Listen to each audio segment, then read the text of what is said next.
Assalamualaikum, selamat pagi dan salam sejahtera kepada puan-puan dan semua peserta-peserta. Alhamdulillah, syukur kita kehadrat ilahi kerana dengan limpah dan izinnya dapat kita berkumpul pada pagi ini. Pihak urusan program mengucapkan terima kasih dan mengalu-alukan kehadiran puan-puan dan juga semua peserta di sesawang atas talian Google Meet sempena program UCE Ikhtiar dari Dapur 2.0 Anjuran Khusus Khidmat Masyarakat Seksyen 4 Pusat Pengajian Umum dan Pengajian Core Kurikulum UTHM dan juga kerjasama antara Jabatan Pembangunan Wanita Johor. Untuk LK1 ini, kami akan menerangkan tentang topik Guideline to Start a Business ataupun panduan untuk memulakan perniagaan, iaitu di mana kami akan menerangkan tentang perkara penting yang perlu dilakukan untuk puan-puan jika ingin membuka premis makanan.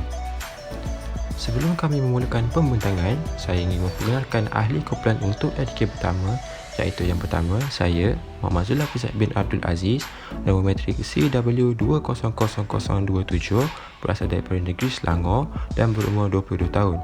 Seterusnya ialah Nik Nur Aid Amsyar binti Nik Husni, nombor matrik AN2000030, berasal daripada negeri Kelantan, berumur 21 tahun. Ahli kumpulan yang ketiga ialah Nur Adibah binti Abdul Rahman, nombor matrik CN2000076, berasal daripada negeri Perak dan berumur 23 tahun.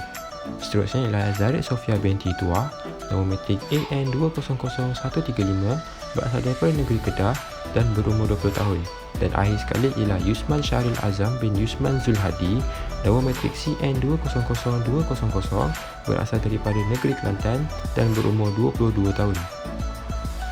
Seterusnya, ini adalah isi kandungan untuk LDK pertama ini, iaitu yang pertama, alatan perniagaan, yang kedua, perlesenan, yang ketiga, Suruhanjaya Syarikat Malaysia (SSM), yang keempat, tips dan strategi perniagaan, dan akhir sekali ialah khusus pengendalian makanan. Tanpa membuang masa lagi, saya menyerahkan kepada pembuka LDK kita pada pagi ini, iaitu saudari Nik Nur Aid Amsyar binti Nik Husni, untuk penerangan tentang alatan-alatan perniagaan. Dipersilakan. Assalamualaikum dan salam sejahtera. Nama saya Nik Nur Aid Amsyar binti Nik Husni. Saya akan teruskan dengan menerangkan kepada puan-puan tentang peralatan bagi memulakan perniagaan yang sangat diperlukan untuk setiap peniaga. Seperti yang kita tahu, Shopee adalah salah satu aplikasi atau tempat membeli secara online yang sangat popular pada masa kini. Jadi kali ini saya akan menunjukkan alat-alat yang dijual di Shopee yang penjual perlu ada untuk memulakan bisnes. Pertama sekali, perkara yang paling utama untuk peniaga-peniaga kecil perlukan ialah kanopi. Kanopi ini biasanya kita lihat di kebanyakan tempat, terutamanya di pasar malam atau di tepi-tepi jalan yang digunakan oleh peniaga-peniaga ini. Ia bertujuan untuk mereka yang ingin berniaga berteduh sambil menunggu pelanggan datang. Yang paling penting, puan-puan perlulah memilih kanopi yang sangat berkualiti kerana ada sesetengah kedai yang menjual kanopi yang sangat murah dengan harga yang sangat murah, tetapi kualitinya rendah. Jadi, ini akan menyebabkan kanopi itu mudah runtuh akibat bebanan air hujan yang terlalu berat. Faktornya ialah struktur kanopi itu sendiri yang lemah mengakibatkan air hujan itu bertakung di bahagian atas kanvas. Tetapi saya sangat mensyorkan kanopi yang dijual di dalam aplikasi Shopee ini kerana dengan harga yang sangat berpatutan dan juga kualiti tinggi, puan-puan akan dapat kanvas yang tebal serta struktur yang agak kuat untuk mengelakkan kanopi daripada runtuh. Di Shopee, julat harga untuk kanopi ialah antara RM153 hingga RM243 yang mana harga yang sangat sesuai dengan modal puan-puan. Jika kita lihat di sini, terdapat banyak saiz yang boleh puan-puan pilih, antaranya 8/8 iaitu dengan berat 14 kg, 10/10 15.5 kg dan 10/15 iaitu 20 kg. Jika puan-puan nak menjual banyak makanan, boleh pilih saiz yang paling besar dengan harga RM243 sahaja. Semua saiz akan didatangkan sekali dengan kaki besi untuk mendirikan kanopi tersebut. Jadi puan-puan akan dapat full set dan ia sangat berbaloi dengan harga yang diberikan. Seterusnya, saya akan teruskan dengan meja lipat. Meja lipat boleh digunakan untuk pelbagai keperluan. Contohnya saat kita menjual terutamanya, ia boleh dijadikan sebagai meja tambahan dan sebagainya. Meja lipat ini sangat diperlukan untuk berniaga kerana dengan adanya meja lipat ini, puan-puan dapat meletakkan barang-barang untuk menjual dan makanan-makanan yang hendak dijual di atasnya. Ukuran meja lipat juga mempunyai banyak jenis. Ada yang kecil dan pendek serta yang berukuran tinggi dan besar. Seperti yang ada di dalam gambar ini, saiz meja tersebut sangat memadai dengan ruang untuk meletakkan barang-barang jualan. Hanya dengan harga RM119, puan akan dapat struktur meja yang sangat kukuh dan juga ia merupakan meja yang mudah dibawa ke mana-mana saja serta dapat menjimatkan ruang untuk penyimpanan.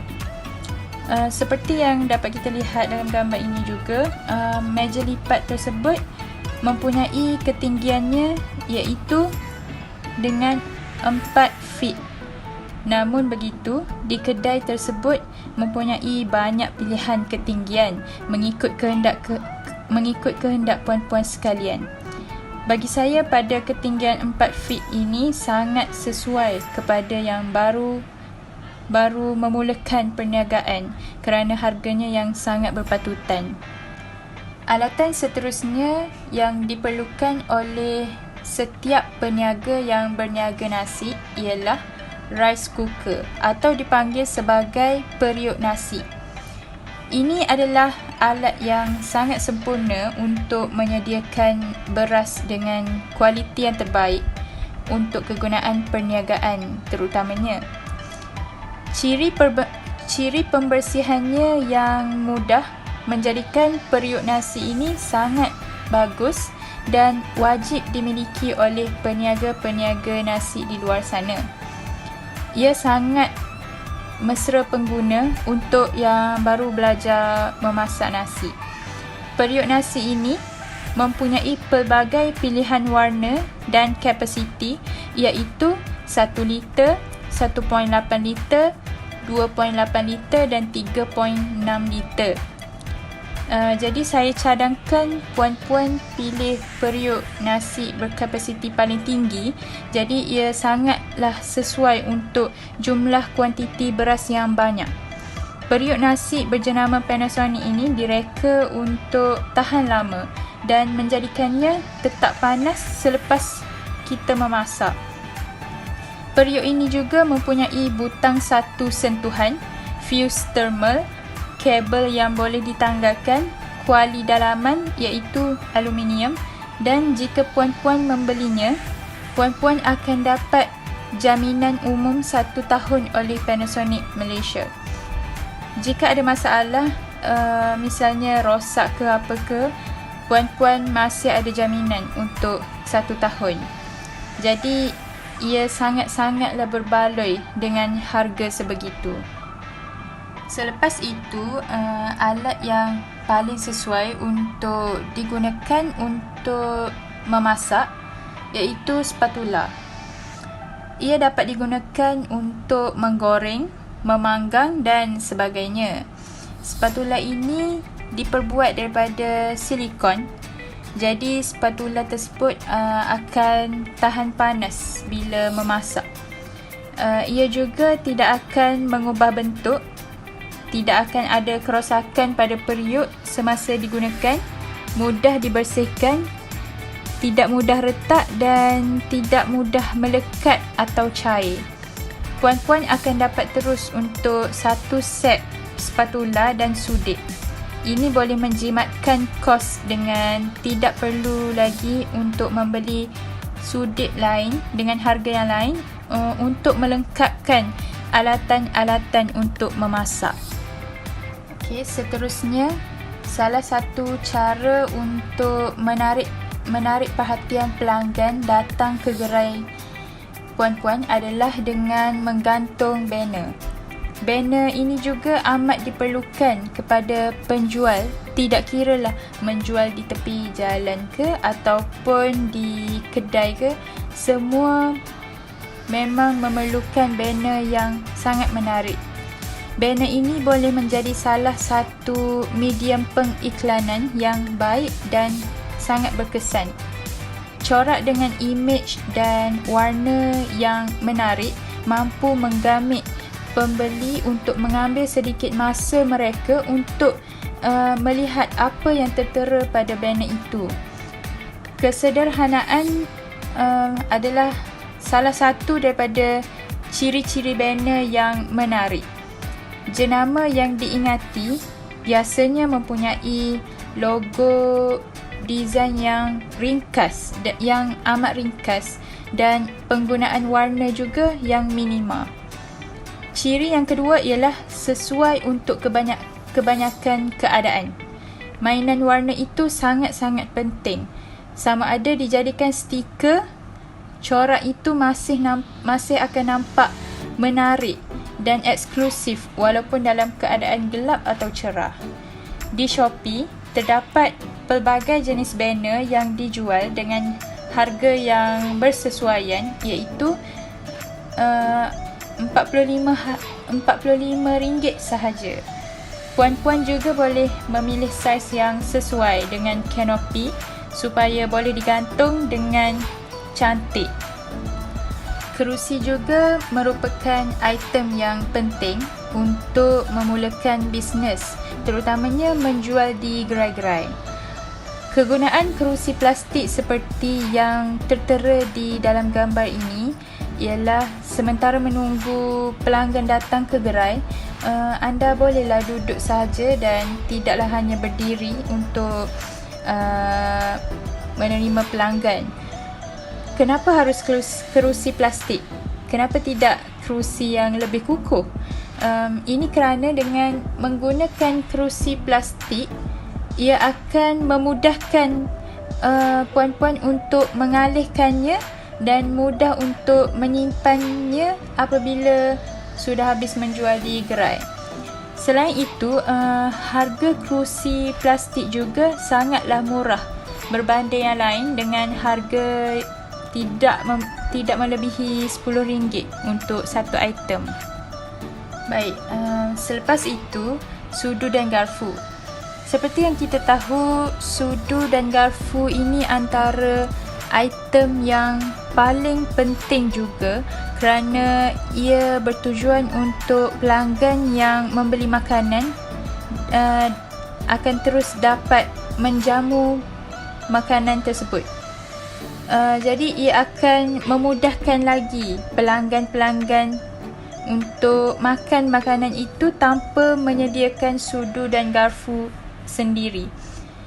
Sudu dan garfu plastik ini ada dijual di Shopee dengan harga yang sangat murah, iaitu RM1.80 sahaja, dan puan-puan akan dapat 50 pieces.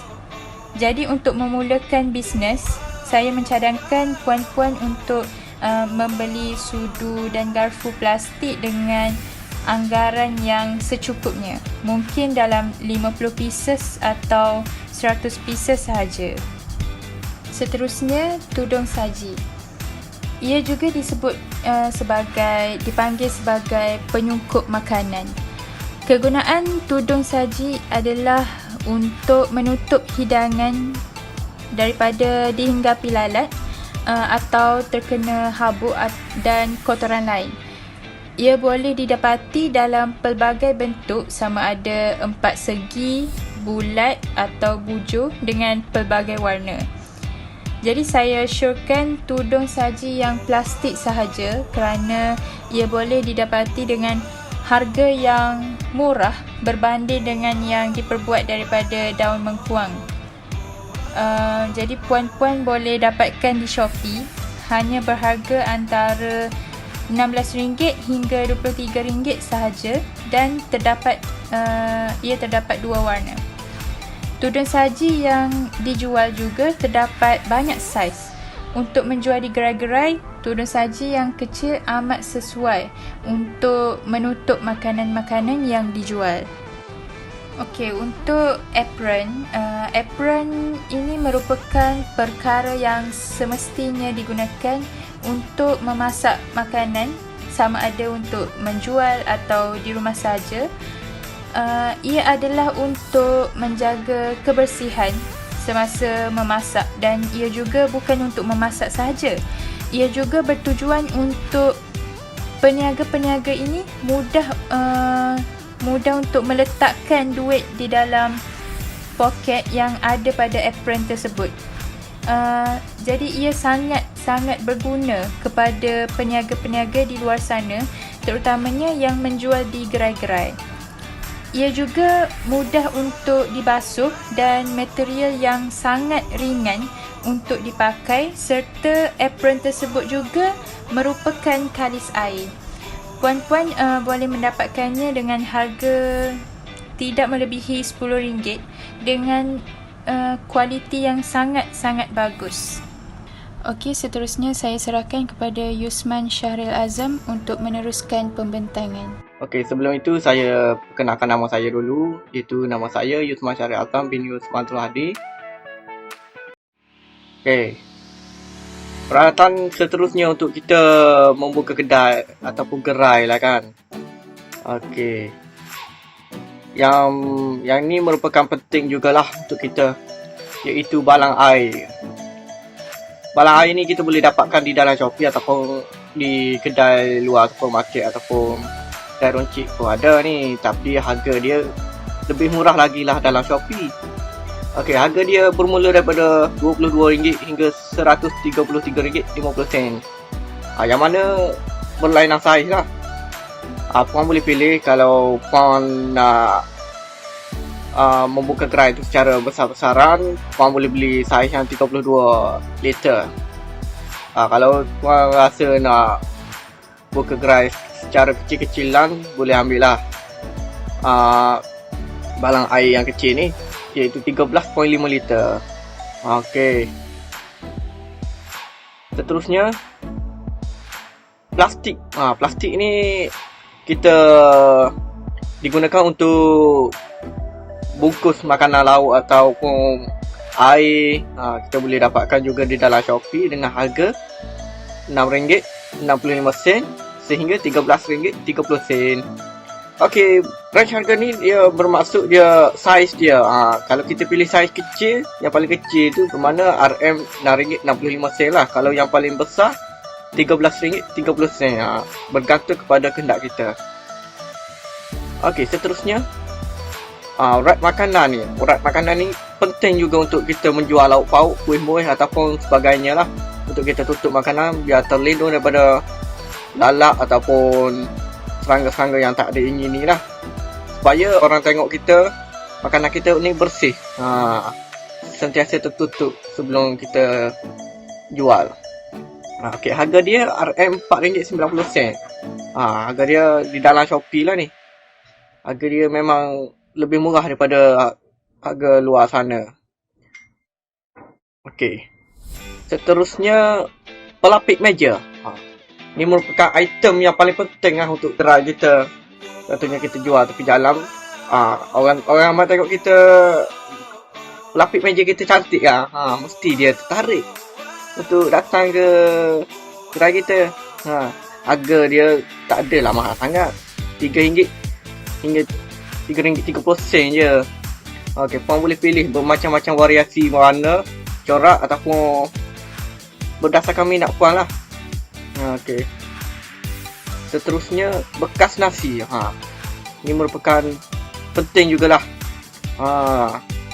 Dalam Shopee ni kita boleh dapat dengan harga yang lebih murah daripada contohnya Happy Home, macam-macam dekat kedai-kedai supermarket ke. Harga dia bermula daripada RM34.92 sehingga RM58.41. Ini juga bermakna saiz dia bergantung kepada kehendak puan lah. Kalau puan nak jual nasi dengan kuantiti yang banyak, boleh pilih bekas nasi yang besar.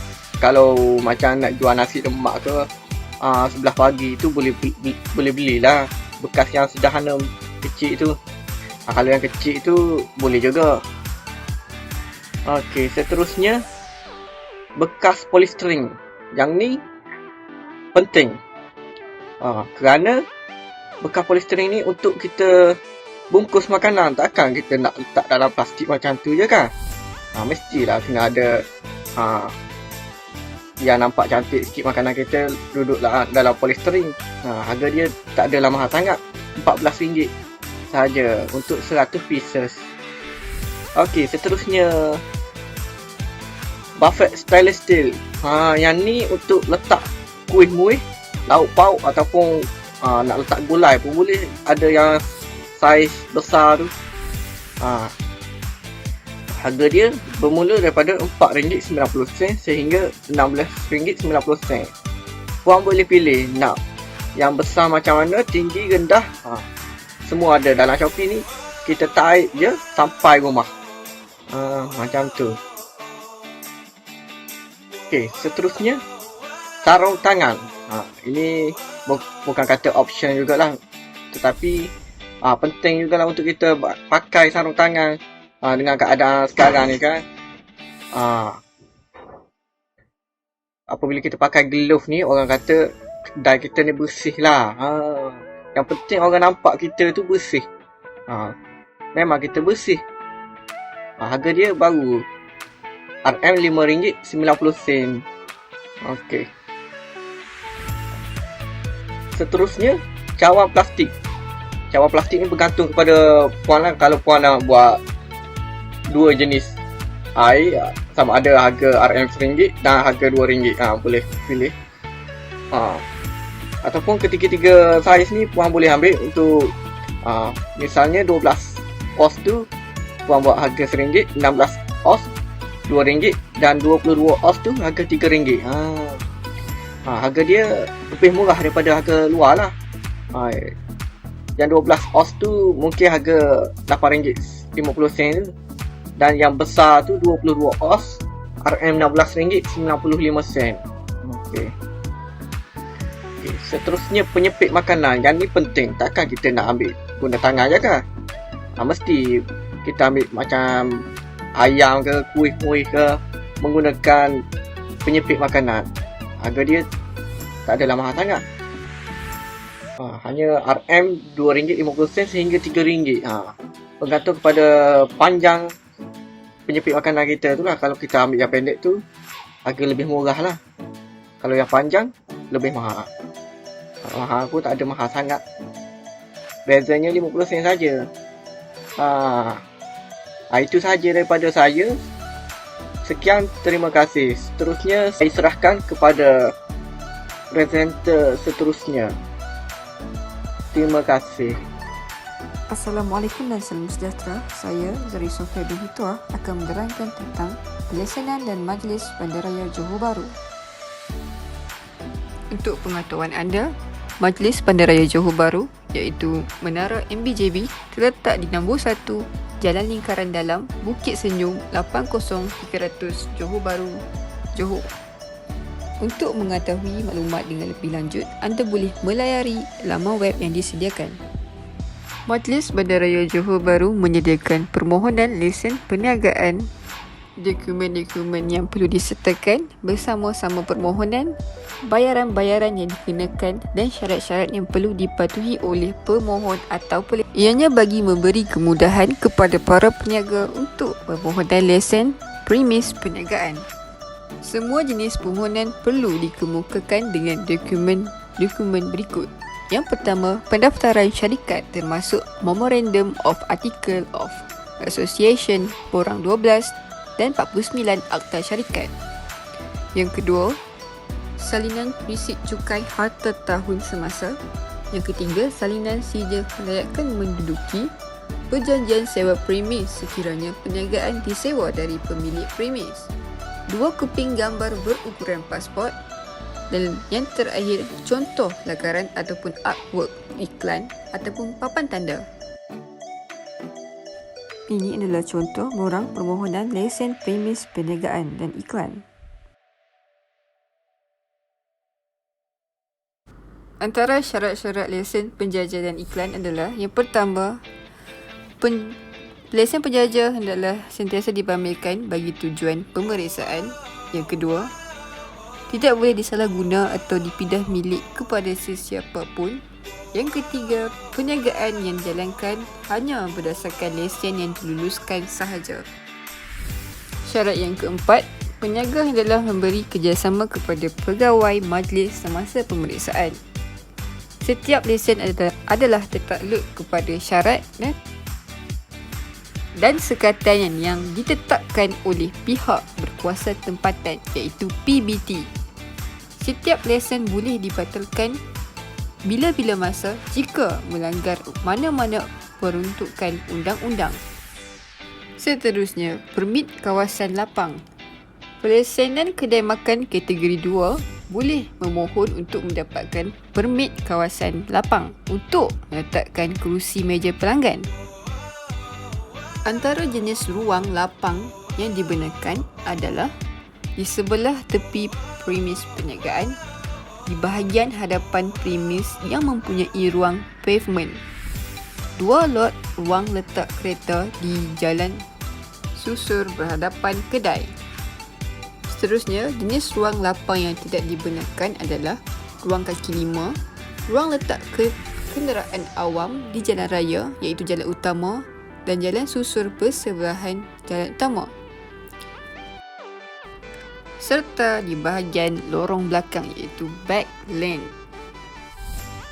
Peniaga perlulah mendaftar Suruhanjaya Syarikat Malaysia iaitu SSM, kerana ini dapat mengelakkan syarikat ataupun perniagaan daripada dikenakan tindakan undang-undang. Yang kedua, ia akan dapat meyakin dan meningkatkan kepercayaan pengguna dengan status perniagaan. Masalah akan mudah selesai jika berkaitan dengan pihak berkuasa kerana syarikat dan perniagaan sudah berdaftar secara sah. Pemilik berpeluang mendapat bantuan daripada kerajaan jika perniagaan mempunyai potensi untuk berkembang. Itu saja dari saya. Saya akan serahkan kepada pembentang seterusnya. Hai, nama saya Nur Adiba. Nombor meter saya CN200076. Saya ingin menerangkan cara permohonan pendaftaran perniagaan baru melalui portal Izbiz online. Pertama, pergi ke portal Izbiz, tekan sign up untuk pengguna baru yang belum pernah berdaftar. Kemudian isikan semua maklumat yang bertanda bintang seperti di bawah. Pilih jenis ID ataupun ID tab. Kedua, masukkan nombor IC dan ketiga, nama mengikut di dalam IC yang telah diberi contoh. Selepas selesai isi kesemuanya, tekan register. Kemudian, isikan semua maklumat yang bertanda bintang. Selepas itu, tanda di bahagian declaration ataupun pengesahan bahawa anda telah membaca terma dan syarat. Selepas itu, tekan save. Setelah selesai, anda akan mendapat notifikasi yang dihantar melalui email dengan disertakan nombor rujukan. Setelah selesai, pengguna akan menerima email memaklumkan proses verifikasi telah berjaya dan ID Izbiz telah diaktifkan. Pengguna perlu hadir ke pejabat SSM yang berdekatan bagi tujuan verifikasi ID secara one-off sahaja dengan membawa kad pengenalan, surat pengesahan JPN jika cap ibu jari rosak atau kad OKU jika berkaitan. Selepas anda dapat verifikasi ID daripada pejabat SSM, anda perlu pergi ke portal Izbiz online semula dan masukkan username, password dan verifikasi kod seperti contoh di atas dan tekan sign in. Selepas berjaya sign in, pergi ke menu dan klik My Business Service. Kemudian tekan New Business dan Main Information. Pilih name type sama ada ingin menggunakan third name iaitu menggunakan nama third ataupun personal name menggunakan nama sendiri seperti dalam kad pengenalan. Kemudian masukkan business start date, tarikh anda ingin memulakan perniagaan. Masukkan partnership agreement date jika ada partnership. Kemudian sila pilih insentif jika berkaitan seperti ciri-ciri di atas. Sila pilih register period iaitu jangka hayat SSM anda seperti dengan membuat pilihan bermula 1 tahun hingga 5 tahun. Sila pilih bahagian business info untuk pilih yes jika setuju untuk membeli info perniagaan atau no jika tidak setuju untuk membeli info perniagaan. Status akan menunjukkan data entry setelah anda selesai isi kesemuanya. Kemudian pergi ke inkubator, pilih yes jika anda peniaga atas talian di Sarawak yang menggunakan khidmat inkubator. Jika tidak, klik no. Seterusnya, pilih yes jika anda berniaga secara atas talian. Jika tidak berniaga di atas talian, pilih no. Kemudian pergi ke main address dan mailing address pula. Masukkan semua ruangan yang bertanda bintang. Masukkan postcode terlebih dahulu dan senarai bandar akan keluar. Jika mailing address sama dengan main address, tekan copy from main address. Selepas itu, tekan butang next. Kemudian, pergi ke branches information jika ada cawangan. Masukkan semua ruangan yang bertanda bintang. Klik add atau update branch jika mempunyai lebih daripada satu cawangan di dalam perniagaan. Sebab pertambahan cawangan akan dikenakan bayaran RM5 untuk setahun bagi pendaftaran setiap satu cawangan. Kemudian tekan butang next. Seterusnya, pergi ke business information. Isikan jenis perniagaan yang anda lakukan secara terperinci di ruangan kotak type of business. Klik add business code.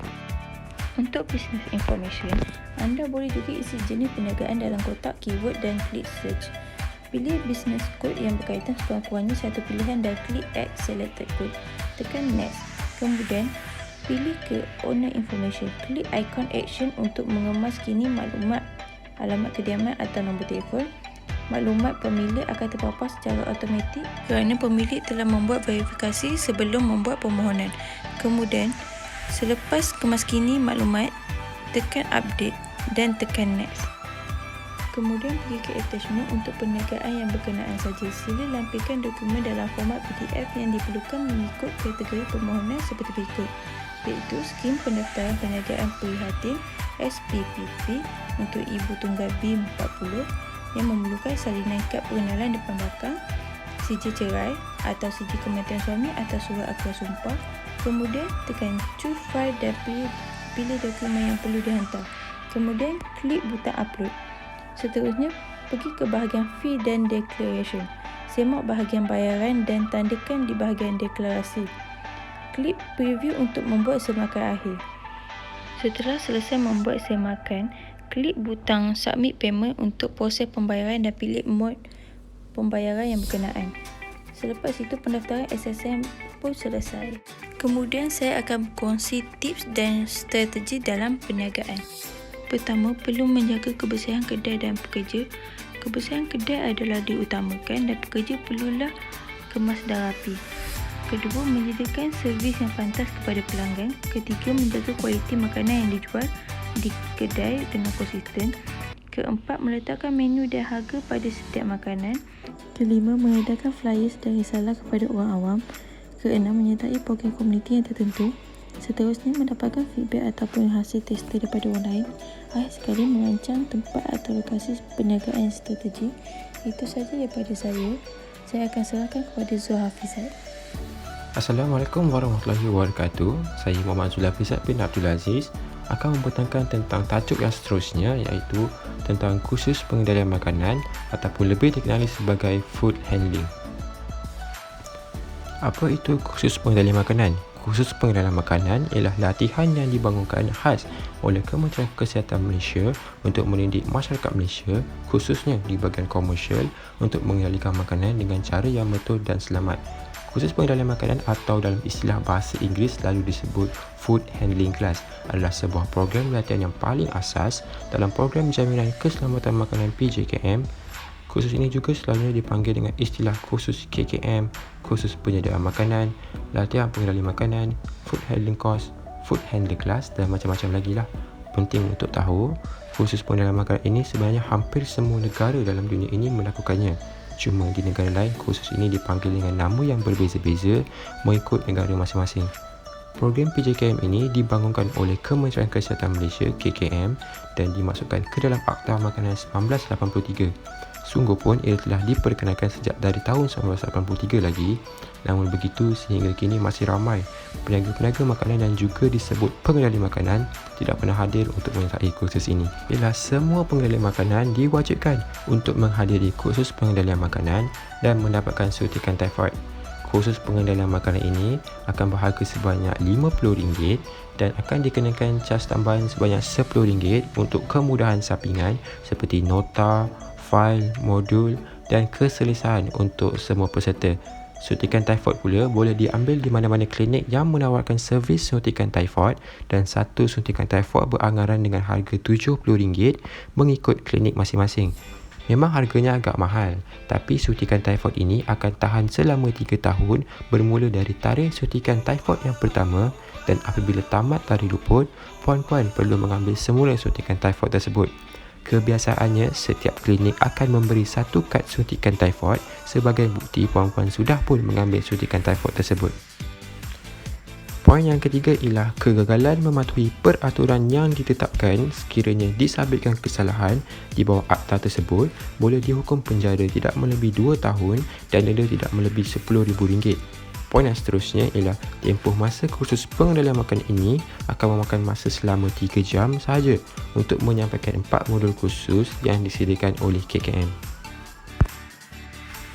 Seterusnya ialah modul-modul khusus pengendalian makanan yang akan dijalankan kepada peserta-peserta kursus pengendalian makanan. Yang pertama ialah pengenalan. Dalam topik pengenalan ini, puan-puan akan dibentangkan tentang pengenalan kursus ini, iaitu kenapa ianya penting dan apa akta dan perundangan yang terlibat berkenaan dengan keselamatan makanan. Untuk modul yang kedua pula, iaitu kebersihan makanan ataupun food hygiene, topik ini menjelaskan secara umum kepentingan kebersihan makanan, bagaimana untuk mengamalkan etika yang baik dalam menjamin kebersihan makanan sebagai seorang pengendali makanan yang bertanggungjawab. Kebiasaannya, tenaga pengajar akan menitik beratkan tentang modul ini kerana sebahagian pengendali makanan di luar sana mengambil ringan tentang topik ini. Ianya bermula dari kebersihan pengendali makanan itu sendiri dan juga kebersihan premis makanan. Modul yang ketiga ialah tentang keselamatan makanan ataupun food safety. Ini merupakan topik yang paling penting kerana ianya agak teknikal namun ia tidak susah untuk difahami. Topik ini berkaitan dengan bagaimana proses dan garis panduan yang perlu dipatuhi agar makanan yang dihasilkan selamat untuk dimakan. Ia menjadi topik kritikal kerana ia menceritakan tentang perkara-perkara yang boleh mengakibatkan makanan rosak maupun basi. Dan puncanya adalah kebanyakan daripada mikroorganisma yang pada mata kasar kita sukar untuk kelihatan. Di dalam topik ini juga akan dipetangkan berkenaan pencemaran silang yang bahaya dan bagaimana risiko pencemaran silang dapat dikurangkan atau dihapuskan secara terus. Pencemaran silang ataupun cross-contamination adalah merupakan pergerakan fizikal atau pemindahan bakteria berbahaya daripada seseorang, objek atau tempat ke tempat yang lain. Ianya berlaku apabila bakteria daripada objek yang kotor menyentuh pada makanan yang siap dimasak atau makanan yang siap untuk dimakan. Modul yang keempat ialah faktor-faktor kritikal keracunan makanan. Ini merupakan topik terakhir yang juga sangat penting.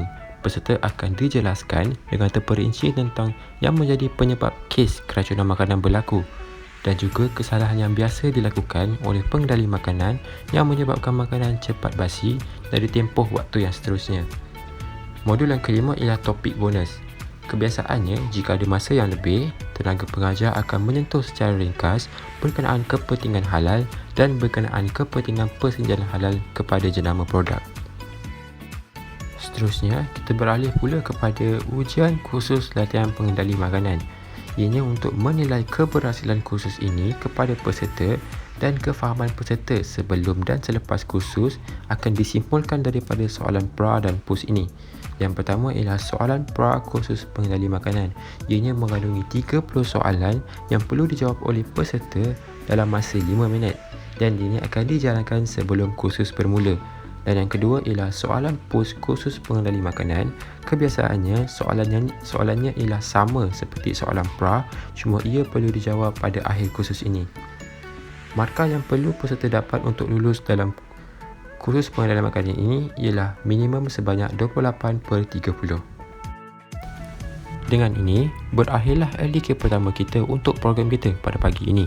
Pihak Urustia ingin mengucapkan penghargaan kepada puan-puan dan semua peserta kerana sudi dan setia bersama sehingga ke penghujung pembentangan LDK kita yang pertama ini.